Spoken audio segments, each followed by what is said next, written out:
Hare Srinivasa, welcome to garden. ఇది Thai జామ అండి. లోపల కొంచెం రెడ్డిష్గా ఉంటుంది, సీడ్స్ తక్కువ ఉంటాయి, చాలా స్వీట్గా ఉంటుంది. ఇది నేను వేసి 1 year అవుతుంది. కంటిన్యూస్గా నాకైతే ఒక 6 months అవ్వగానే పండ్లు ఇవ్వడం స్టార్ట్ చేసింది. కంటిన్యూగా ఇస్తూనే ఉంది. చాలా బాగుంది టేస్ట్ కూడా. దీన్ని మెయింటైన్ చేయడం పెద్ద కష్టమేం లేదండి.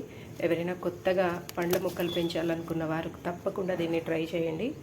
నర్సరీలో ఈజీగా దొరుకుతుంది. ఇప్పుడు థాయ్ జామా అంటే ఇస్తారు. So without any more maintenance అని చెప్పచ్చు. నేనైతే ఏం కేర్ కూడా తీసుకోవట్లేదు, అవంతకవే వస్తున్నాయి. నేను బాగా ఎంజాయ్ చేస్తున్నాను పండ్లనైతే.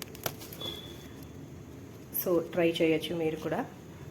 ఇక్కడ ఇప్పుడు మీకు కనిపించేది పనస పువ్వు అండి.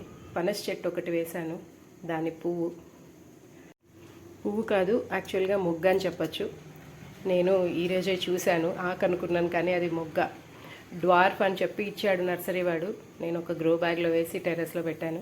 చూడాలి ఏమవుతుందో, అప్డేట్ ఇస్తూ ఉంటాను. Happy gardening.